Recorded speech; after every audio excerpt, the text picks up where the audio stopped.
3 semanas que eu não ministro aqui e ia ter ruminado, assim, ruminado, pensado sobre algumas coisas. E nessas 2 semanas o que Deus tem falado no meu coração tremendamente, querido, tremendamente mesmo, é o amor dele pela igreja, é o amor de Jesus pela igreja, é o amor tão grande que ele tem pela igreja, por você, um amor tão imenso, tão profundo, tão zeloso, tão tenaz, que chega a entrar em conflito, porque como Deus pode nos amar tanto, tanto, tanto assim? E eu meditando 2 semanas sobre o amor, né? O amor de Jesus pela igreja. Eu chego aqui, a Risa estava cantando, né? Ele me ama, e nós vamos cantar Ele me ama no final. Porque realmente a gente vai absorver esse amor de Deus. Amém. E corresponder a esse amor que nós temos do fundo do nosso coração. Deus te ama. Fala para o irmão do seu lado, Deus te ama. E abra a palavra do Senhor então em Efésios 5, versículo 25 ao 33. Nós vamos meditar um pouquinho sobre o apóstolo Paulo escrevendo na igreja de Éfeso, falando sobre o amor de Jesus à sua noiva, à sua igreja. Efésios 5, versículo 25. Olha lá, só um pouquinho de assim, essa luz é a última branca. Aí, obrigado. Todos acharam bem? Diz assim, versículo 25: Maridos, onde estão os maridos? Levante as mãos, maridos. Opa, tem uma direção para você hoje, querido. Ame cada um a sua mulher, assim como Cristo amou a sua igreja e entregou-se por ela, para santificá-la, tendo-a purificado pelo lavar da água, mediante a palavra, e para apresentar a si mesmo como igreja gloriosa, sem mancha, nem ruga, ou coisa semelhante, mas santa e inculpável. Da mesma forma, os maridos devem amar a cada um a sua mulher como o seu próprio corpo. Quem ama a sua mulher, ama a si mesmo. Além do mais, ninguém jamais odiou o seu próprio corpo. Antes o alimenta e dele cuida, como também Cristo faz com a igreja. Pois somos membros do seu corpo. Por esta razão, o homem deixará pai e mãe e se unirá à sua mulher, e os dois se tornarão uma só carne. Este é um mistério profundo. Refiro-me, porém, a Cristo e a igreja. Portanto, cada um de vocês também ame a sua mulher como a si mesmo, e a mulher trate o marido com todo o respeito. Irmãos, na minha caminhada, eu nasci numa igreja. Desde pequenininho, nasci numa igreja desde pequeno. Meu pai sempre foi um líder de igreja, sempre foi vice-presidente, sempre foi muito empenhado na igreja, até ele se tornar pastor. Então, desde pequenininho, eu sou como um rato de igreja, né? Para quem não conhece esse termo, rato de igreja, por incrível que pareça, hoje de manhã, né, o Jorge não está aí, né? Hoje de manhã nós estávamos ali e tinha um ratinho ali na cozinha. Mas, o ratinho, ele habita na igreja, né? Então, você olha o ratinho, o rato de igreja, ele está o tempo todo na igreja. Então, eu fui lavado, né, formado na igreja, vendo tudo, vendo todos, sabe, vendo pessoas, vendo qualidades, vendo dificuldades. E amados, eu tenho aprendido a amar a igreja. Olha, é um aprendizado. E a igreja de Jesus é linda. Amém? Né? E o fato é que tenho aprendido a amá-la. Mesmo porque a Bíblia diz em Efésios, ensinando Paulo, que Cristo ama a igreja e deu a sua vida por ela. A entregou, foi imolado no madeiro por amor a ela, se entregou totalmente, completamente. E a sua obra é suficiente, que além de se entregar, a Bíblia diz em Paulo, falando que ele a santificou, a purificou, para apresentá-la santa e inculpável diante dele, porque a obra de Deus é um fato. e ao mesmo tempo ela é progressiva, porque Deus de fato nos amou, e Ele nos salvou na cruz, mas ao mesmo tempo nós estamos num processo de santificação, ao qual pela palavra nós somos lavados e purificados. E a mesma instrução Ele dá aos homens, aos maridos, que lavem a sua esposa pela palavra de Deus. E a mesmo assim, Jesus, como cabeça da igreja, Ele tem a sua palavra, onde vai nos lavando, nos edificando, nos transformando à imagem de Jesus. Esse é o propósito. A obra de Cristo foi completa e suficiente. E amados, em nome de Jesus, Ele te amou, sendo nós ainda pecadores. E ainda somos. Mas Ele, mesmo assim, te amou e te ama. E eu tenho aprendido a amar a igreja. E amados, eu quero falar um negócio para você. O noivo, ele ama a igreja e ele tem ciúme da igreja dele. Ele tem zelo da igreja dele. E amados, eu vou falar, se Jesus ama, você deve aprender a amar a igreja de Jesus. E nós vamos falar algumas coisas aqui que eu quero, em nome do Senhor, porque eu tenho esse princípio, eu quero ensinar você a olhar a igreja de Jesus diferente.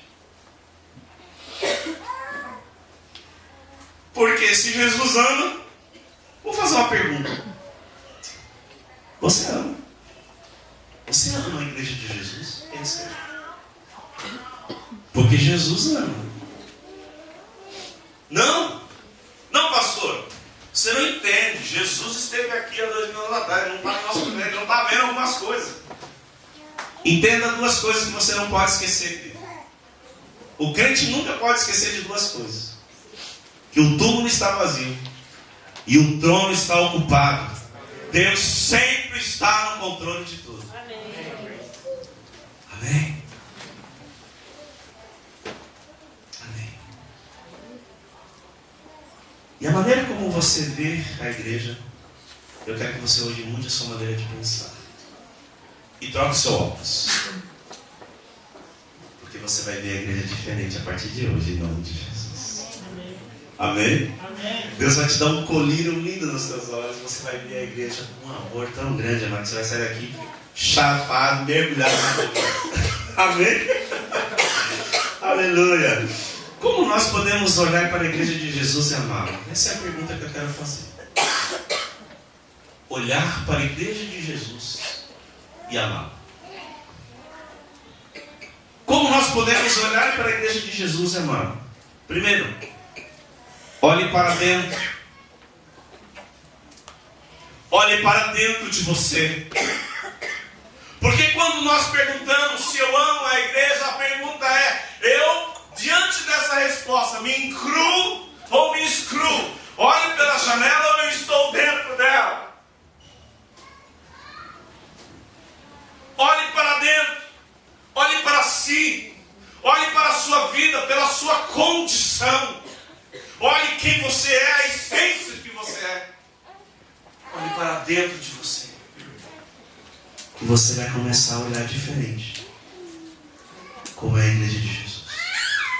E da forma como é, e como nós olhamos, seremos cooperadores ou críticos. Porque o crítico, ele olha e ele simplesmente aponta os defeitos e as dificuldades. Mas o agente de Deus, ele é um cooperador nessa igreja, ele está junto dela, não? Jesus. Amém? Amém. Sabe por que você ainda está de pé? Você já se fez essa pergunta? Por causa da misericórdia de Deus. Porque se você olhar para dentro, amado, quantas tentações todos os dias nós passamos e nós olhamos: Deus, foi a tua misericórdia que me sustentou. Foi a tua graça que me manteve. Foi o teu favor que me manteve de pé. Porque quem está em pé, cuide para que não caia. Quem pensa estar em pé, cuide para que não caia. Então, para olhar a igreja, olhe primeiro para dentro de si e nós vamos ver a nossa condição. Porque todos os dias somos provados por Deus, para ser aprovados pelo Senhor. Mas também somos tentados pela carne e por Satanás. Porque a aprovação, a prova, vem para promover você, para ver que você está aprovado em Deus. Porém a tentação, ela vem do coração do homem. A concupiscência dos seus olhos, a concupiscência da carne. E e a soberba da vida. A tentação é para te fazer derrubar e cair. E se nós olharmos para dentro de nós, nós vamos ver que estamos de pé por causa da misericórdia e graça de Deus. Amém? Amém. Tanto é que Jesus ele ensina na oração do Pai Nosso, quando orares assim: Pai Nosso que estás no céu, santificado seja o teu nome. E ele fala: livra-nos das tentações, porque somos tentados o tempo inteiro pelo nosso próprio coração. Eu aprendo com Paulo, quando ele escreveu essa carta, eu tenho aprendido, tenho andado com Paulo. E Paulo aprendeu a olhar para dentro. No livro de Romanos 7,18, Paulo ele olha para dentro. E ele tem autoridade, e ele diz assim: sei que nada de bom habita em mim, isto é, em minha carne, porque tenho o desejo de fazer o que é bom, mas não consigo realizá-lo. No versículo 24 de Romanos 7, Paulo também diz: miserável homem que sou, quem me livrará desse corpo da morte? Vírgula, graças a Deus que me dá a vitória em Cristo. Olhe para dentro. Quem você é? Irmãos, eu estava pensando uma vez sobre Paulo. Eu falo assim: se Paulo era miserável, quem eu sou? Meu Deus do céu, Jesus amado, esse homem é um miserável, um homem que escreveu várias cartas, que foi o maior influenciador da vida da igreja, de doutrina, de ensino. Imaginei, eu falei: meu Deus do céu. Porque Paulo aprendeu a olhar para dentro. Fala de embora para dentro. Aprenda a olhar para dentro de si. Eu acho linda essa declaração de Paulo quando ele olha para dentro. Em 1 Timóteo 1, versículo 15, ele diz: esta afirmação é digna de aceitação, que Cristo veio ao mundo salvar pecadores, do quais eu sou o pior. Olhando para dentro. Amém, irmãos? Estão olhando para dentro? Amém? Olhe para dentro de si. E com essa caminhada com Paulo, Paulo tem sido meu mentor. E vejo que ele tinha uma autoestima humilde. É interessante, né? Ele sabia quem ele era em Cristo. Ele sabia o seu DNA. Ele sabia a sua autoridade, o seu apostolado. Mas ele diz em 1 Coríntios 5, versículo 9 a 10: porque sou o menor dos apóstolos, e nem sequer mereço ser chamado de apóstolo, porque persegui a igreja de Cristo. Porém, sou o que sou pela graça. E quando nós olhamos a nossa miséria, nós não temos nada do que nos apoiar, a não ser a graça de Deus. Porque eu sou. E Deus me usa. E Deus me ama por causa da sua graça, por causa do seu favor. Paulo mesmo foi escolhido e nascido fora da hora. Foi surpreendido por Jesus. Ele é perseguidor da igreja. Paulo, por que tu me persegues? Por que, Paulo? E ali ele se converte, ali ele se entrega, ele é marcado pela presença do Senhor. Mas Paulo, ele aprendeu a olhar para dentro. Faça mais uma pergunta para você. Uma pergunta assim para a gente entender e eu começar a olhar a igreja diferente. Faça a si mesmo essa pergunta: se todos os membros da igreja aqui fossem iguais a mim, como ela seria? Já pensou nisso?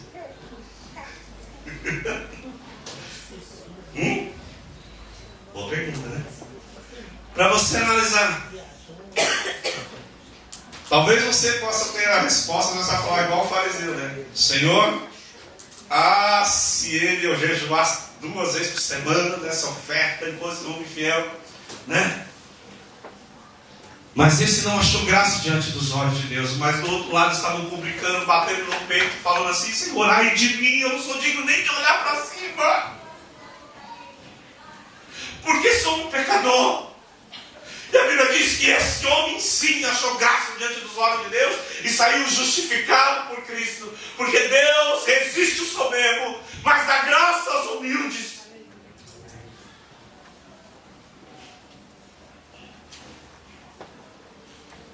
E quando nós olhamos para dentro, nós podemos compreender o amor de Deus. E quando eu olho para dentro, querido, eu posso me identificar. E quando eu me identifico com as pessoas e com o meu semelhante, é perfeito para exercer a misericórdia e o exercício do perdão. Porque olhando para mim, não tenho aonde eu me orgulhar, e quando meu irmão cai, isso deve pesar em mim, porque Deus, pela graça e misericórdia, Ele não conseguiu se sustentar. Em vez de o julgar, serei um agente de transformação e de apoio. E exercerei aquilo que o Senhor chama justiça e misericórdia. Isso eu quero. E quando nós nos identificamos e olhando para dentro, nós vamos para o segundo ponto. Olhe para o lado. Olhe primeiro para dentro, mas também olhe para o lado. E quando você olha para o lado, você enxergará seu semelhante. Você diminuirá o julgamento e aumentará a sua compaixão. Porque todo julgamento, antes de ser feito, ele passa pelas vivências que você viveu. Então nós julgamos as pessoas por aquilo que vivemos ou vivenciamos. E esse não é o julgamento que nós devemos fazer, porque quando nós olhamos para Cristo, o julgamento vem do Senhor, que é justo, santo e perfeito. Porque aqui, amados, todos estão no mesmo nível.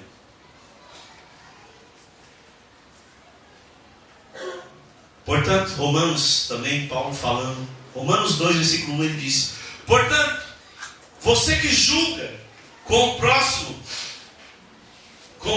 e conosco, não. Portanto, você que julga os outros, és indesculpável, pois está condenando a si mesmo naquilo em que julga, visto que julga e pratica as mesmas coisas. O julgamento é uma faca de dois gumes. Você já viu? Pelo menos acontece comigo. Às vezes o irmão vai falar algo assim, julgar uma pessoa, eu falo assim, esse cara faz isso, não.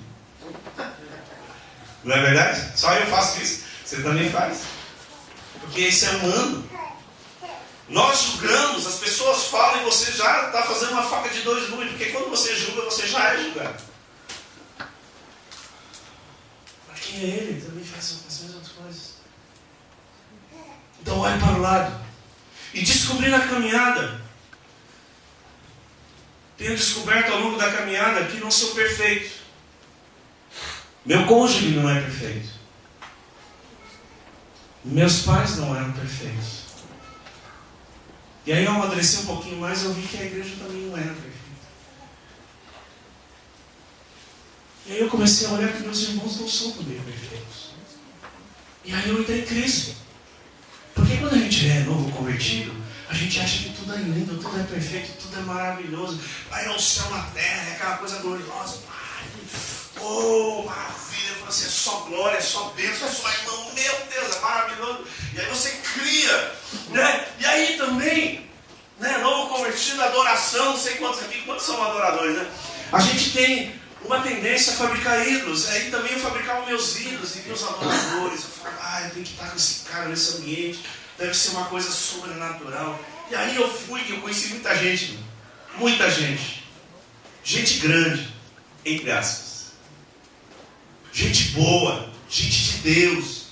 Mas aí eu comecei a ver que os caras eram de carne e osso. Umas crises doidas. E aí eles falavam, vocês vieram aqui e veem, mas gente é igual a vocês. E aí aqueles ídolos foram caindo. E aí eu percebi que meus ídolos também não eram perfeitos. E eu comecei a olhar para o lado. E aí, a gente entra em crise, a gente já passou por isso. Amém ou não amém? Né? E aí eu passei uma fase que eu li muito livro, aí eu parei de ler algum livro, eu começava a criticar muita igreja. Aí até que um dia o Espírito Santo me levou a olhar para o espelho, um cara que eu vejo todo dia de manhã, eu falei, cara, esse cara também não é perfeito, é um miserável. Aí eu falei, glória a Deus! Porque quando você olhar para essa pessoa todos os dias no espelho de manhã que você contempla e ver que ela não é perfeita, você vai entender o amor de Jesus pela igreja. Amém? Amém. Amém, irmãos? Amém. Olhando para o lado, eu percebi que a igreja de Jesus, ela tem uma coisa maravilhosa. Ela tem qualidades e tem dificuldades. Sabe por quê? Porque o ser humano tem qualidades e dificuldades. E aqui está cheio de humanos. Por isso que Jesus ele veio restaurar o que se havia perdido e destruir as obras de Satanás. Porque de certa forma todos nós temos coisas boas e ruins, mas as coisas boas Jesus veio destruir pela cruz, subjugar pelo Espírito, restaurar as qualidades, evidenciar e diminuir as dificuldades da vida. E é interessante que a igreja, eu dou alma 2 semanas meditando sobre isso.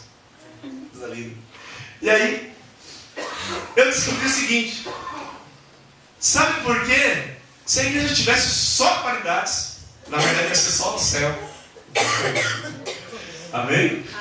Se a igreja tivesse só qualidades, só as qualidades, certamente ainda até hoje seria uma só. Não é verdade? Por que cada dia surge uma nova denominação? Por causa das dificuldades da igreja. Porque não sabe lidar com as dificuldades. Interessante. Depois eu vou falar do olhar de Jesus. Então, olhe para si. Primeiro, fala comigo, olhe para dentro. Segundo, olhe para o lado. Terceiro lugar, olhe para fora. Olhe para fora, querido. Enquanto nós estamos aqui dormindo na luz, cheios da graça de Deus, marcados pelo sangue, há pessoas aí fora perdidas, vazias, sedentas, precisando de uma palavra de Deus, precisando da misericórdia do Senhor, precisando da graça e do amor de Jesus. Por isso nós devemos olhar para fora, porque quando olhamos para fora e exercemos e deixamos de olhar para dentro, para as nossas esquisitices e tolices, nós nos parecemos mais humanos e nos assemelhamos mais a Cristo, porque Jesus foi para fora, foi buscar o perdido, a ovelha perdida, o filho pródigo, aquele que estava longe. Ele foi atrás, deixou as suas 99 e foi atrás daquela que se havia perdido. Esse é o chamado: olhe para fora, olhe para as nações, olhe para o seu vizinho, olhe para o propósito de Deus, encarne o amor do Senhor, porque o verbo, a ação está ligada. Nós temos que encarnar o amor de Jesus e absorver esse amor de Cristo pelos perdidos. Porque você foi alcançado pela graça. Com todas as suas qualidades e dificuldades, você é marcado pela graça de Deus. Mas lá fora, há muitos que ainda não conhecem a Cristo. Por isso, a igreja de Cristo é linda, porque ela tem que aprender mais a olhar para fora. Para aqueles que estão precisando ouvir o Evangelho de Jesus, porque pela fé é que eles serão salvos. E em quarto lugar, olhe para cima. Sabe, irmãos, quando nós aprendemos a olhar além do palco, quando nós aprendemos a olhar além dos estilos, olhar além das pessoas, os nossos olhos olhar para Ele, para o brilho dos seus olhos, para o seu amor, para a sua graça. Ah, que coisa linda é o culto, que bênção é o reino, porque, amados, quando nós olhamos para Ele, Todos os nossos lamentos, todas as nossas dificuldades caem. Quando nós olhamos para Ele, a nossa justiça própria se dissolve. Quando nós olhamos para Ele, o nosso pecado some, as nossas fraquezas são nada diante dEle. Nós olhamos e contemplamos o amor. Por isso, olhe para cima, olhe para Jesus. Contemple o Senhor da igreja. Porque a igreja não é um movimento, a igreja é um relacionamento com Jesus. E quando nós olhamos para Ele, quando nós olhamos para Cristo, nós podemos perceber o seu amor. Agora é interessante, amados, que nós vamos trocar a ótica dos nossos olhos quando nós, cada um de nós, à medida que formos nos enchermos do Espírito Santo.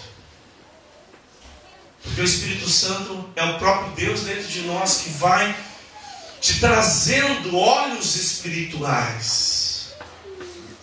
Paulo, abra comigo a palavra do Senhor em 2 Coríntios 5,16. O 5,17 diz assim, né? Que se alguém está em Cristo, nova criatura é. Mas o pré, olha que interessante, diz assim: de modo partear, de modo de que agora em diante a ninguém mais consideremos do ponto de vista humano. Ninguém mais considere do ponto de vista humano. Amados, olhe para o teu lado, para a pessoa que está do teu lado. Você precisa enxergar ela com os olhos espirituais e não carnais. E isso quem faz? A presença do Senhor. Você começa a enxergar as pessoas, a todos, de uma forma espiritual e não carnal. Você pode olhar com a mente do Senhor ou com a mente da carne. E quando você olha com as mentes do Senhor, a mente do Espírito, você pode olhar no âmbito e numa visão espiritual. E aí você começa a ver como Jesus a viu. Porque Jesus ama ela. Jesus ama você. Jesus ama todos. Ama toda a sua igreja. Amém? E a pergunta que eu faço para você é: você ama a sua igreja? E quando eu falo você ama a sua igreja, eu falo a sua igreja. Qual que é essa igreja? Porque cristão ama. E é tão interessante. Jesus falando das 7 igrejas, ele fala ali o amor que ele tinha, e ele fala das dificuldades dela. Primeiro ele evidencia todas as qualidades. Na igreja de Éfeso, você é sua força, você é sua fé, e paz, sua motivação, e vai falando todas as igrejas, evidenciando as qualidades. Aí depois ele corrige. Mas tem contra ti? E às vezes, amados, nós precisamos aprender com Jesus a corrigir, a ser agente de Deus, evidencia as qualidades, e depois fala: mas você pode melhorar aqui em nome de Jesus. Essa é uma forma de amar, encorajar, exortar, consolar, porque essa é a chamada do Senhor, para você profetizar, consolar, animar, exortar em amor, para que Cristo, para que o corpo de Cristo seja edificado em amor. Você ama a sua igreja? Responda para você. Você ama os irmãos? Você ama sua família? Maridos, você ama a sua esposa? Pais, você ama os seus filhos? E João diz: como eu posso amar a Deus se eu não amo a quem eu vejo? Como que eu posso amar um Deus invisível, mas pela fé real, se eu não amo o meu próximo? Aliás, o maior critério, amado, do amor e do... se fosse ter um termômetro de espiritualidade, o amor. Não são os grandes movimentos, mas é o amor que você tem pelos seus. Sabe como que Jesus olha? Diferente de nós muitas vezes. E aqui que eu quero que você abra os seus ouvidos, olhe para mim e ouça. Ouça o amor do Senhor por você. Eu posso ter uma ótica, mas não é a ótica de Deus. Mateus 18, 16, versículo 18, ele diz: eu amo minha igreja. a minha igreja. Ele chama minha igreja. Fala comigo, eu sou dele. E ele é meu. João 10:27 diz: as minhas ovelhas ouvem a minha voz e eu as conheço. Nós somos minhas ovelhas, meu rebanho do meu pasto. Tu és minha ovelha. E eu conheço. No livro de Cantares, aquele romance de Salomão e a Sunamita, que é ali uma tipologia de Deus com a igreja, de sua noiva, ele diz: levanta, ó minha amada, eu quero ouvir a tua voz, eu quero ver a tua face, tu és linda.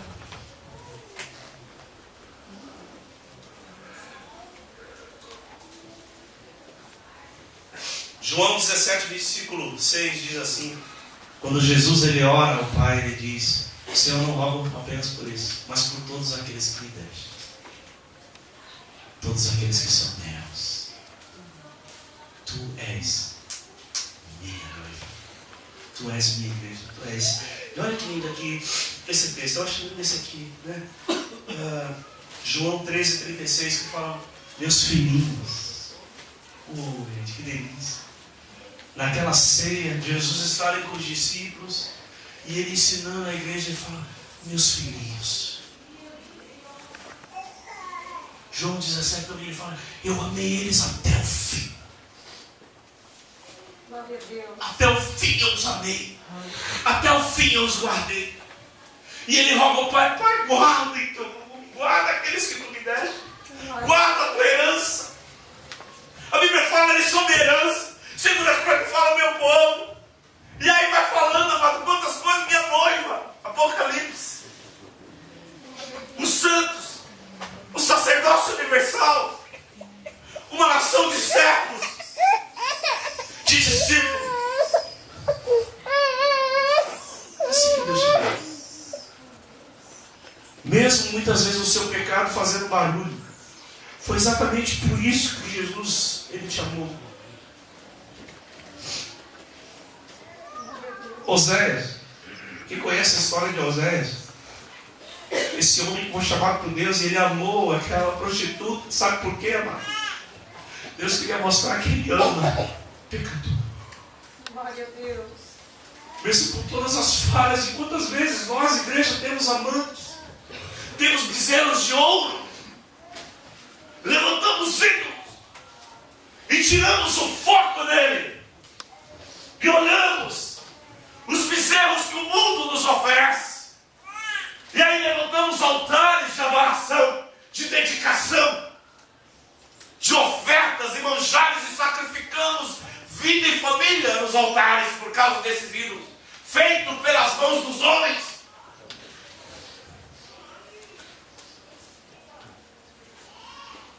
E Jesus, ele pede uma coisa no primeiro mandamento: amarás o Senhor teu Deus. Aleluia. Sabe por que Jesus, ele pede o primeiro mandamento, que você ame a Ele de todo o coração? Porque é assim que Jesus te ama.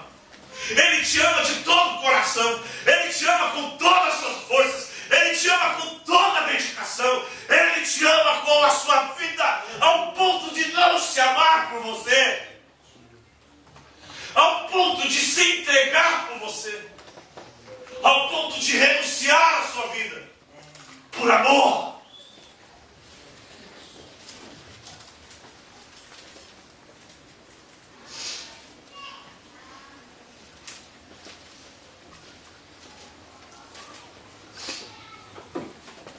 E a pergunta que eu faço para você hoje é o seguinte: para quem Deus olha de fato? Eu vou responder para você na palavra. Isaías 66, 1 e 2. Isaías 66, versículo 1 e versículo 2 diz assim: assim diz o Senhor: o céu é o meu trono, e a terra o estrado dos meus pés. Que espécie de casa vocês me edificarão? É este o meu lugar de descanso? Não foram as minhas mãos que fizeram todas essas coisas? E por isso vieram a existir? Pergunta ao Senhor. E aí o Senhor diz: a este eu olho, a este eu estimo, a este eu contemplo. A humilde de espírito e o contrito de coração, e aquele que treme diante da minha palavra. Sabe para quem Deus olha? O coração quebrantado.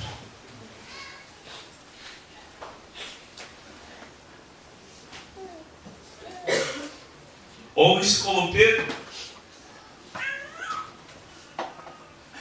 no momento de provação, não tiveram forças, abandonaram seu ministério e negaram este Senhor. Mas o interessante é que Jesus, antes de Pedro negar, ele falou assim: ó Pedro, é o seguinte, Satanás pediu a tua vida para cirandar o teu mundo, para te cirandar, para te peneirar com trigo. Mas eu roguei ao Pai por vós, para que a tua fé não desfaleça. Sabe de uma coisa, querido? O amor de Deus é tão grande que mesmo na provação, mesmo na tua queda, Ele não vai desistir de você. Porque Jesus não desistiu de Pedro e Ele foi atrás de Pedro. Naquela praia, comendo aquele peixe. Pedro já tinha abandonado tudo, jogado a toalha, estava pescando, voltou para a vida dele. E Jesus foi atrás de Pedro. E ele perguntou novamente 3 vezes, ao mesmo tempo que ele negou 3 vezes. Jesus pergunta 3 vezes: Pedro, tu me amas? E ele falou: eu te amo, Senhor. Tu sabes que eu te amo. Apacenta as minhas ovelhas. Pedro, tu me amas? Eu te amo. Me amas? Tu tem um amor sacrificial por mim?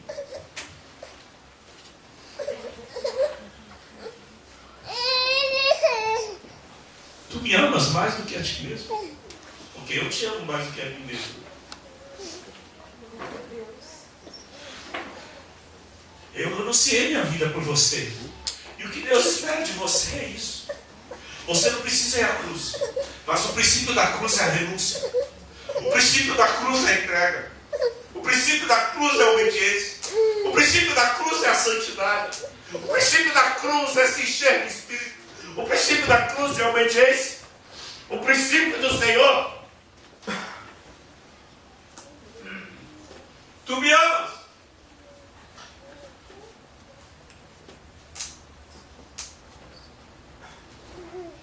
Davi também, quando pecou, nós vamos sobre Davi no domingo passado, no pequeno grupo nós meditamos. Foi uma coisa tremenda, porque a gente começou a falar do coração de Davi. Davi tinha uma capacidade de chegar detonado, aflito, com medo, desesperado diante de Deus. E algumas vezes em pecado, ele adulterou, ele pecou, e pecou feio. Só que Davi sabia que todo pecado não era contra o homem. Ele falou assim: Deus, contra ti, e contra ti somente eu pequei. E aí no Salmo 131 ele diz: lava-me com sopo e purifica-me, porque eu ficarei mais alvo do que a neve. E o interessante é que Davi, mesmo em pecado, ele diz, ele ora no íntimo: sei que no íntimo tu me amas. Porque mesmo em pecado, o amor de Deus não mudou por você. E aí ele faz uma oração: crie-me, ó Deus, um coração puro. Sustenta-me com o espírito reto, voluntário. Porque, amados, amar a Deus não é obrigação, amar a Deus é voluntário. É uma correspondência: eu quero, eu desejo, eu correspondo. Aliás, a adoração não é vamos adorar, não, amados. Como não adorar esse Deus?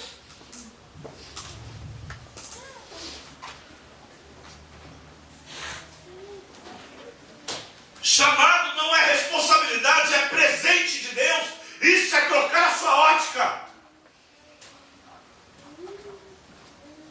A igreja de Jesus é uma igreja linda, é uma igreja sem mácula e sem ruga, e será gloriosa. Amém. E sabe por que você não a vê assim? Porque aí nos seus olhos são da carne. Porque Jesus a vê assim. E talvez, mais do que todos, eu como pastor dessa igreja, poderia ver um monte de defeito delas.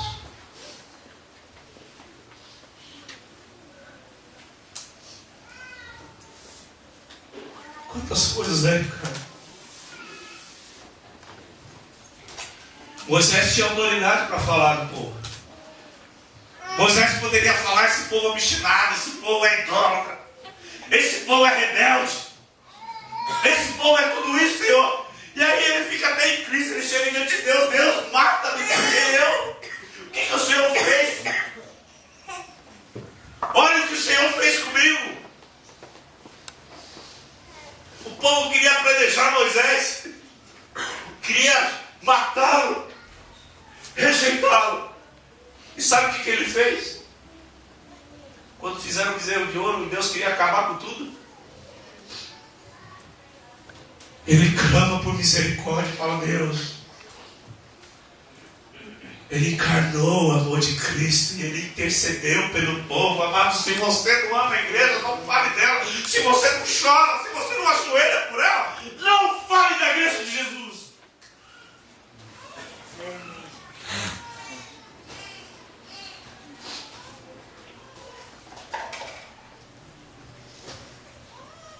E caminhar com Cristo não é apenas os benefícios do reino, mas também aos chicotes do reino. Não é apenas a salvação, mas a aprovação de Deus. Porque quando você é aprovado, você é experimentado. E quando você é experimentado, você se torna experiente e maduro. E quando você é maduro, você tem esperança. E a esperança gera paciência. Enfim, mas você amadurece e cresce no Senhor. Amém. Amém. Porque a escola do reino é a escola da vida. Nós estamos fazendo uma escola ministerial aqui, dá mais ou menos um ano. Mas isso é apenas sementes, porque a escola é na porrada.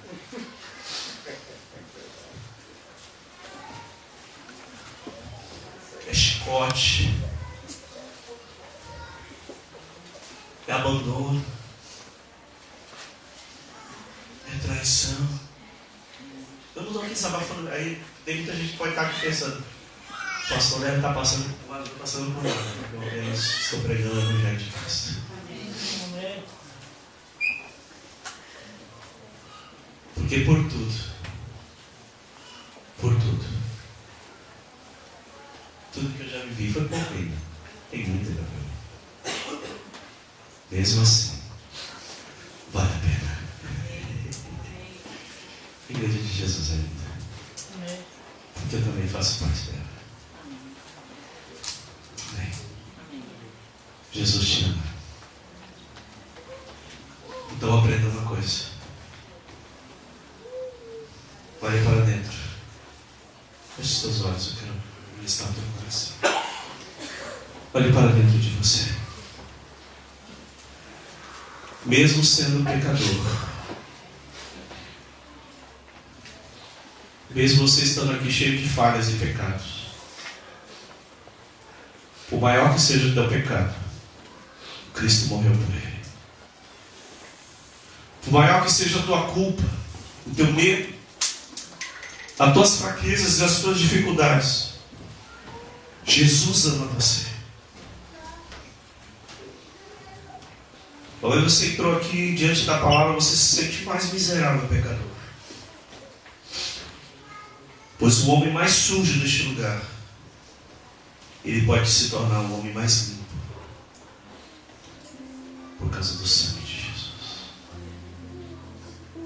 O sangue de Cristo nos purifica de todo pecado, querido, ele lava o teu pecado. Porque se você está olhando para dentro de si e vê um imerecedor, é exatamente isso, o favor imerecido, graça, favor imerecido. Porque se você merecesse, não seria graça, seria troca. Mas é exatamente porque você não merece que a graça de Deus superabundou na sua vida. Porque aonde abundou o pecado, a sujeira e a dor, superabundou a graça de Deus.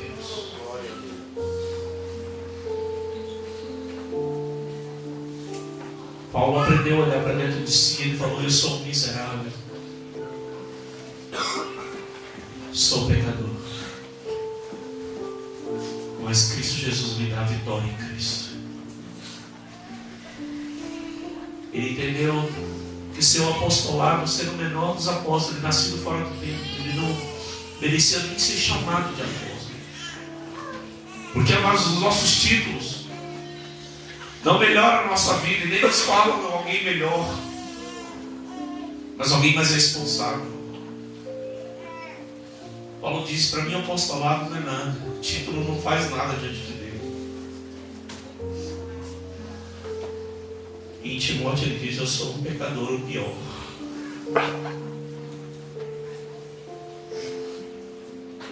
Por isso, se você entrou essa noite aqui arrependido, como um filho pródigo, distante, vazio, distante do Pai, hoje é dia de você se arrepender e voltar para casa.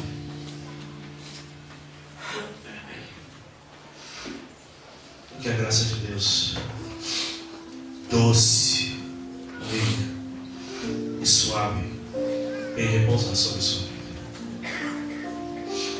Nós vamos ministrar essa canção.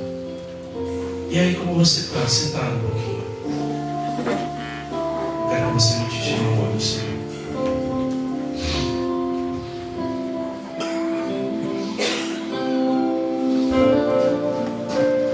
Tem ciúmes. Tem ciúmes de mim. Amor, seu amor é um furacão. E eu me rendo ao vento de sua misericórdia.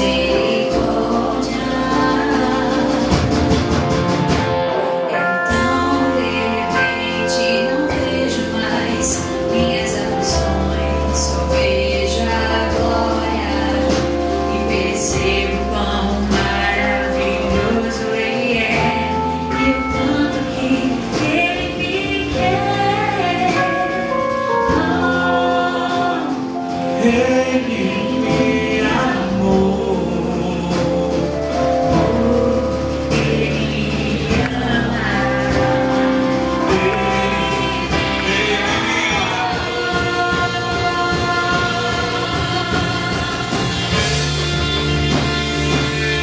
Vamos ficar de pé lá nesse nome.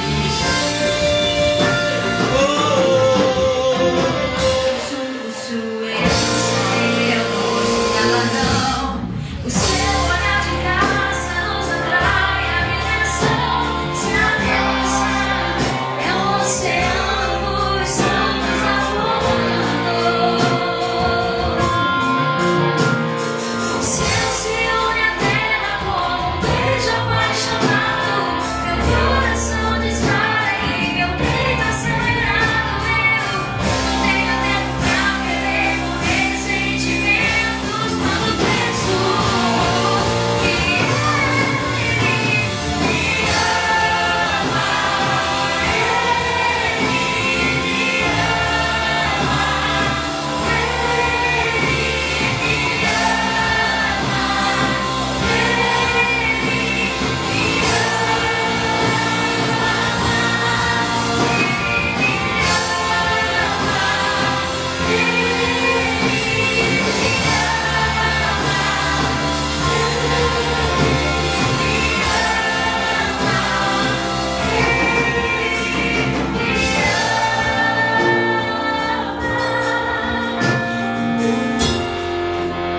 Deus quer ministrar o seu coração cura.